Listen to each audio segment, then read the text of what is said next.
Finally. With shaking hands, you ripped open the cardboard box. Inside were black candles. You grinned. It was finally time. Should you do it tonight? You were getting too giddy. Knowing yourself, being giddy leads to you making mistakes. So you took a step back, took off your glasses, and rubbed your eyes in anticipation. You didn't have the best start in life. Your parents were poor, bad genes too, evident by your unattractive, rough, coarse pelt. It was gray too, the least colorful color it could be. A black nose, black tongue, and brown synthetic hair. It wasn't even made out of cotton. The only colorful thing on your body was the inside of your mouth. It was yellow. A rare color, and probably the only attractive thing about you. You were practically bullied since day one. No one but your parents took your cries serious. When you were a toddler, no one cared about you, ever. You were alone. Too colorful for the few monochromatic puppets who have been joining forces occasionally just so they weren't alone all the time. Too drab for anyone else. And so your life chugged along, every day feeling more and more terrible. And you were getting sick of it. Every day was the same, having dessert thrown at your face, water bottles emptied on your head, insults, the whole charade. No one cared. The only place where you had some peace and quiet was the library. After all, in the big city, people had laptops and phones. They didn't need boring old books. And you needed a sanctuary. It was here, in the dark section, where your high school was hiding old romance novels and spicy magazines, behind a locked door. And there you found it. The Black Book. That was quite literally its name. It read that in golden letters on the cover.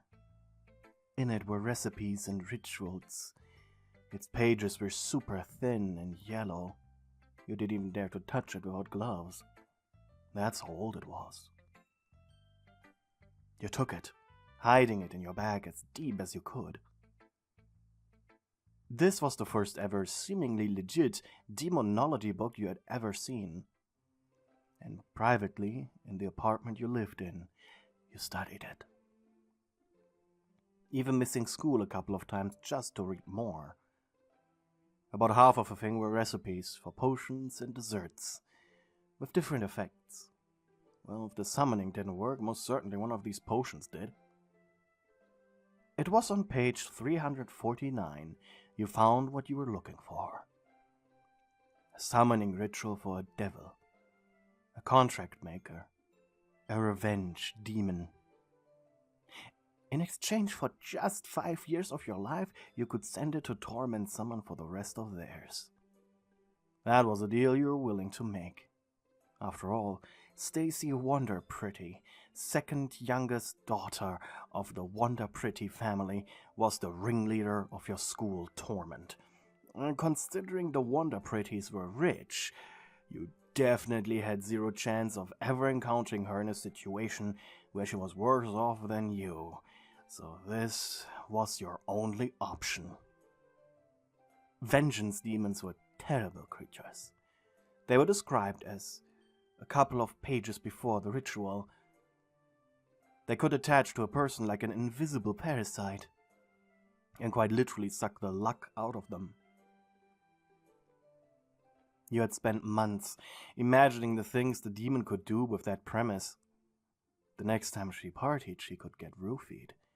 Maybe she'd develop an instant drug habit after school, or maybe she would waste all her daddy's money until getting kicked from the family. However, you decided to wait. Wait until the day when you had gotten your candles. You wanted her life to essentially be over on the day of her graduation. And that would be in just a few months. And that would be in just a few weeks. You had waited a year for this. Just waiting. And today you'd summon the creature to set up the contract. You placed the candles on the ground in a V shape, as instructed by the book.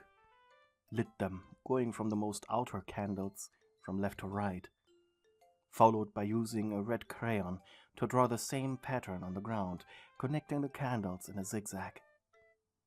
Then you placed a roll of yellow string in between the candles. The color wasn't important, but since yellow was such a rare color, well, maybe that would make the demon happy. Finally, you drew a circle above the V-shape with chalk. The ritual requested standard white chalk specifically. You hoped the circle was round enough as you stood up. Your fingers were shaking as you began to read the incantation out loud. Each sentence you spoke made one candle go out, a sign that the ritual was working.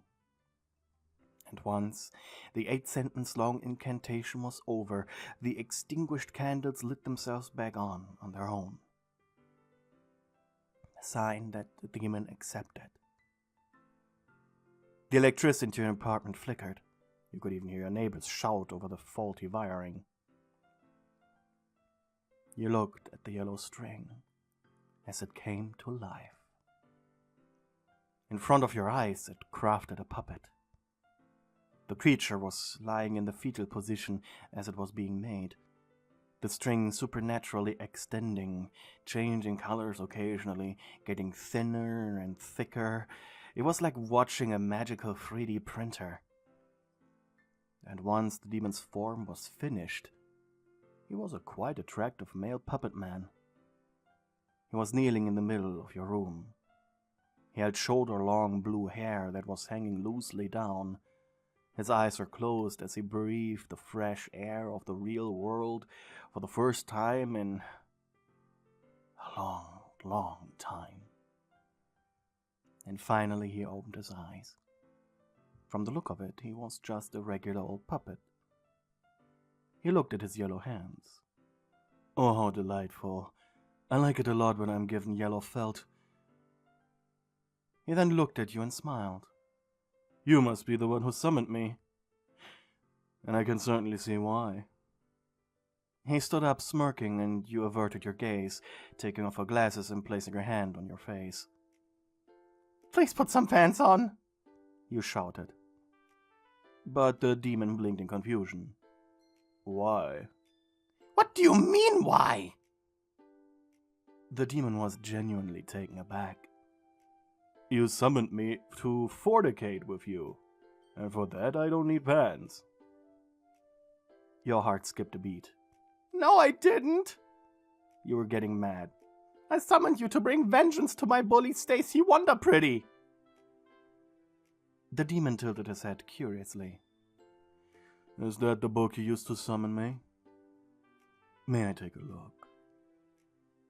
Reluctantly, you offered it to him. He took it in his slender fingers and read the pages. Pants, please, you shouted, but he raised a finger which magically sealed your lips. You squeaked and grunted through your closed mouth. I cannot concentrate when you're shouting at me, darling. Also, you don't want the police to show up because of your shouting, don't you? You are mad, but with a pout you sat down on the ground. A pretty neat little book you have here, he said as he was skipping through the pages. Some translation errors, from Latin to American, I presume, but that's okay. The languages are quite different and... Ah, Demon of Vengeance. That must be a ritual, huh? You nodded as he side-eyed you. Page 349? And the page you used to summon me is page 351. He returned the book to you, pointing between the pages, where very faintly you could make out the remains of a ripped-out page. Oh god, you just wasted months of your time prepping yourself mentally for this, and you missed the most obvious of errors. Well, you were giddy after all, and you made mistakes when you were giddy. You felt your knees sobbing. Meanwhile, the demon rolled his eyes, annoyed. He snipped his fingers, releasing his hold on your mouth. "Pants!" was the first thing you demanded as soon as you could speak again. Annoyed, the demon looked around. Using telepathy, he made one of your sweatpants fly up, and quickly he slipped into them. "Ah, thank you," you sighed. "No, darling, I'm sorry you summoned the wrong being, but I'm not going back empty-handed. Summoning a demon is quite a strain and bother." I don't even know who or what I summoned," he sighed. "Well, would you like to discuss it here in the middle of your living room, or do you have a more comfortable spot for us to chit-chat?" You couldn't believe it. Not only did your months of mental prepping gone to waste, you had now ended up with a super hot guy in your kitchen, sitting across you at your dinner table. His hands were neatly folded on it as he looked at you. God, why was this happening? "Now, darling, as we learned a minute ago, I am not the vengeance demon Eddie Deer you intended to summon." You nodded. "My name is Wally Darling. I'm an incubus, meaning a male succubus." You gulped loudly. You could certainly see the allure. As he spoke, your gaze kept wandering to his muscles. "As you probably know, if you read the book thoroughly, there is one reason why people summon my kind." Your lips quivered. "Just know, darling, it is quite the deal I'm offering." "What are you offering?" He smiled. "You'd know if the page wasn't ripped out, so I'm going to make it sweet and short for you, darling. Just for you. 1. I can take 1 year of your life and just go back. That would be the boring way of handling the situation. 2. For 5 years, we can do it. Once. And then I go back. The third offer is the one I personally would prefer the most, my darling, as it would give me the longest time on Earth. Trust me, the weather and glamour of the big city. I missed it so much." "When was the last time you were summoned?" 75 years, roughly. Maybe 80. Maybe more." "I see. What is the third offer?" "For 20 years I create a personality, backstory, etc. for myself, and become your permanent boyfriend/husband. There are additional duties you'd need to fulfill, though, or else it's bye-bye." You definitely wanted option 3. You already were enamored, and you were quite giddy. "Tell me." 1. We would need to fornicate at least once every 48 hours. "Easy," you said, and he smirked in response. "I knew I liked you the moment I saw you, darling." 2. No protection. Any children we have will be sent straight down. He pointed at the floor. The basement?" He deadpanned. "Hell. They're guaranteed to be either a succubus or an incubus, so they are the property of hell." You shrugged. "Can't be that bad, right?" you said. "Finally, if you do not follow these rules, the contract is null and void, and I get your soul for all eternity." Someone like you would never be able to get a boyfriend, especially a husband, especially someone that's so hot. "What happens when I die?"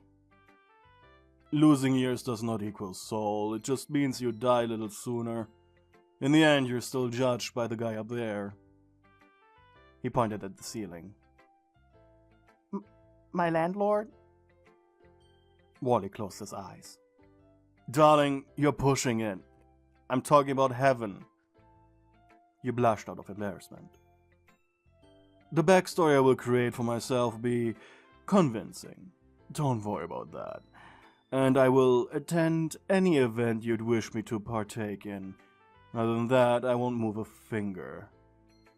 And he looked at your fridge. Just so you know, I will rate that. Your puppet food is delicious. Especially burgers. You tapped your fingers together, concerned. Oh, and also, darling, I hate cheating. If you do that, your soul is mine, and you won't like what I'm going to do with it. Just out of curiosity, what counts as cheating?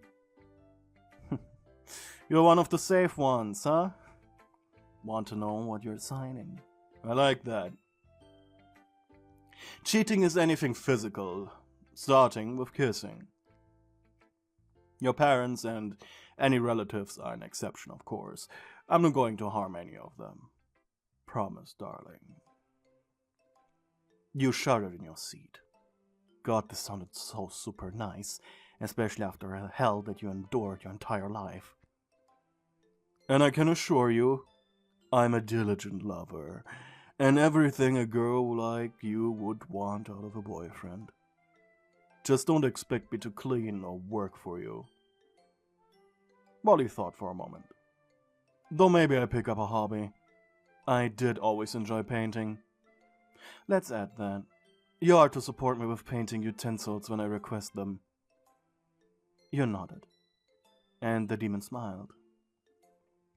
His unnatural beauty had already worked on you. Deal. Wally extended his hand with a smile. Thinking all to settle the deal was a handshake, you took it, but then he aggressively dragged you across the table, forcing your faces together. You were so surprised you didn't even fight back. His lips were tender and wet, tasting like cherries as well.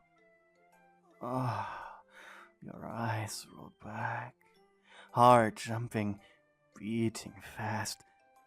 The blood flowing through you became hot, and you lost the ability to think straight. You heard his voice echo through your brain as he kissed you. Well, aren't you a good little darling? Must be your first time. He was teasing you, his hands finding themselves on your neck and cheeks as his thumbs gently brushed across your rough, synthetic pelt. You hushed through your closed mouth. And upon hearing that, he pulled away, standing up. He stepped next to you and picked you up bridal style. One hand was tightly gripping your rear. Well then, my darling, let me give you the best first time for everything you can possibly experience. My hellish treat. Thank you to the people who are supporting me on Ko-fi. You guys are keeping me alive.